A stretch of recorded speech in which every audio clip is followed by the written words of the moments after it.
I'm Hunter Smoke. I got into welding my senior year because I heard about the money, so I decided to try welding, and I really liked it. My first job ever was at Trimble County, Kentucky.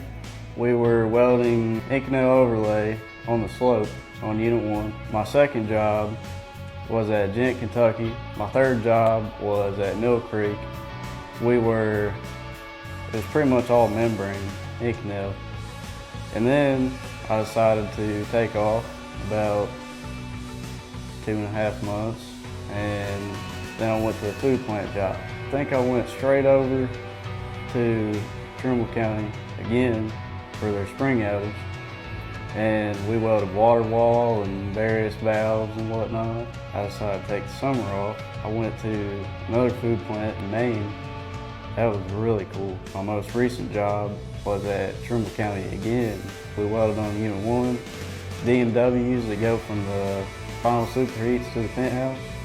That was a really cool job, a lot of welding, 450 and 380 watt. But as far as working every day out of the year, you don't have to do that. You can take as much time as you want off, really, as long as you stay consistent with what you do.